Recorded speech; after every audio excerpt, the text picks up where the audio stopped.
அடுத்தது அமாவாசை அன்னைக்கு முடிவெட்டக்கூடாதுன்னு சொல்லுவாங்க. அமாவாசை அன்னைக்கு ஏன் முடிவெட்டக்கூடாது சொல்கிறாங்கனாக்கா, அந்த முடிவெட்டும் சமூகத்தினர் தான் வந்து பார்த்தீங்கன்னாக்கா அமாவாசை அன்னைக்கு வந்து பார்த்தீங்கன்னாக்கா இந்த மூதாதையர்கள்லாம் வந்து இந்த திதி கொடுப்பாங்க.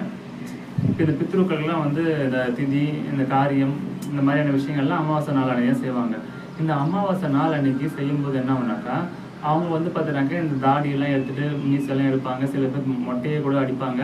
இந்த மாதிரி ஒரு வழக்கம்லாம் இருந்துச்சு. அப்போ இது வந்து அமாவாசை நாள் தான் பண்ணுவாங்கனால என்ன பண்ணுவாங்க, அவங்கள பிரத்யேகமாக அந்த முடிநட்டும் நாவிதர்களில் வந்து கூட்டிகிட்டே போயிடுவாங்க. அவங்க எங்கே தர்ப்பணம் பண்ண போகிறாங்களோ, எங்கே வந்து திதி கொடுக்க போகிறாங்களோ அங்கேயே அவங்க வந்து அவங்க கூட்டிகிட்டு போயிடுவாங்க. இன்றைக்கி வந்து நீங்கள் தான் இருக்கணும், நான் வந்து இப்போ தர்ப்பணம் கொடுக்கணும், எப்போ வெட்டுவேன்னு தெரியாதுன்னு சொல்லிட்டு அவங்க புக் பண்ணிடுவாங்க.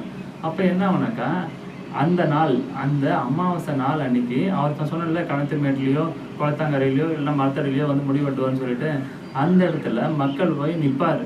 நிற்கும்போது என்னாச்சுனாக்கா, இன்றைக்கி வந்து தோ வந்துடுவார் முடி வெட்டுறாரு, தோ வந்துடுவார் முடி வெட்டுறாரு சொல்லி காத்துக்கிட்டே இருப்பாங்க. டேய், இன்னைக்கு அமாவாசை திதி கொடுக்கறதுக்கு அவன் வந்து அந்த குடும்பத்தோடு போயிட்டான், இனி வரமாட்டான் அப்படின்றாரு. அடடா, அப்படியா, இது எனக்கு தெரியாமலே போச்சு அப்படின்னு சொல்லிட்டு நிறைய பேர் வந்து பார்த்தீங்கன்னாக்கா வெயிட் பண்ணிட்டு இருப்பாங்க அந்த இடத்துலையே.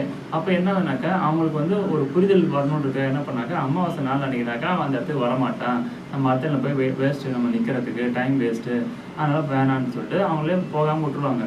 இப்போ இது என்ன ஆகிப்போச்சுனாக்கா, அமாவாசை அன்னைக்கு முடி வெட்டக்கூடாது. ஆனால் காரணம் என்ன, வரமாட்டார், அங்கே முடிவெட்டுறதுக்கு அவர் வரமாட்டார். அதுதான் காரணமே தவிர வெட்டக்கூடாதுன்றதுக்கு எந்த காரணமும் கிடையாது. அதே மாதிரி செவ்வாய்க்கிழமை அன்னைக்கு முடிவெட்டு, செவ்வாய்க்கிழமை அன்றைக்கி ஏன் வெட்டக்கூடாது, அதுக்கு எந்த காரணம் முடியாது.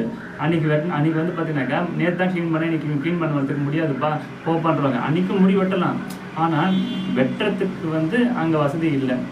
அவராக வராரு செவ்வாய்க்கிழமை நான் முடி வெட்டேன்னு சொல்லிட்டு, ஆனால் மக்கள் வேணாடுறாங்க. அமாவாசை அன்னைக்கு வந்து முடி வெட்டுறதுக்கு ஆளுங்க வருவாங்க, அவர் இருக்க மாட்டார். இந்த ரெண்டு காரணம் தான் வந்து அமாவாசை அன்னைக்கு முடி வெட்டக்கூடாது, செவ்வாய்க்கிழமை முடி வெட்டக்கூடாதுன்ற காரணம் இங்கே இருந்தால் ஸ்டார்ட் ஆச்சுன்னு சொல்கிறாங்க. இது உங்களுக்கு ஒரு புது தகவலாக இருக்கும்னு நம்புகிறேன். அதே மாதிரி இப்போ வேற ஒரு விஷயம் பேசுவோம். ஏன்னா இந்த வீட்டிலலாம் பார்த்தீங்கன்னாக்கா இந்த பெரிய பெரிய பூதம்லாம் வச்சுருப்பாங்க. பூத முகம் போட்டு, கண்ணு பெருசாக, மீசை பெருசாக இப்படிலாம் போட்டு பூதம் மாதிரியாவது கொம்புலாம் வச்சு பூதம் மாதிரிலாம் வச்சுருப்பாங்க. இது வந்து பார்த்தீங்கன்னா வீட்டில் வச்சுருப்பாங்க. சில பேர் வந்து வண்டியில் வந்து இந்த மாதிரி வரைஞ்சி வச்சுருப்பாங்க. அதுக்கப்புறமேட்டு மரத்துலேயும் இந்த மாதிரிலாம் வரைஞ்சி வச்சுருப்பாங்க. அதுக்கப்புறம் புதுசாக வீடு கட்டுற இடம், இல்லைன்னா வந்து விவசாயம் பண்ணுற இடம், இன்னும் ஒவ்வொரு இடத்துலையும் அப்புறமேட்டு இந்த நெல்லெல்லாம் வந்து நல்லா பெருசாக அடுக்கி வச்சுருப்பாங்க, மூட்டையெல்லாம் பெருசாக அடுக்கி வச்சுருப்பாங்க, அந்த இடத்துல வச்சுருப்பாங்க. இந்த மாதிரி எல்லாம் இந்த இடத்துலலாம் வச்சுருப்பாங்க. எதுக்கு இந்த மாதிரி இடத்துலலாம் வந்து அந்த பெரிய பூதத்தோட முகத்தை வைக்கிறாங்க அப்படின்னு காரணம் கேட்டிங்கனாக்கா,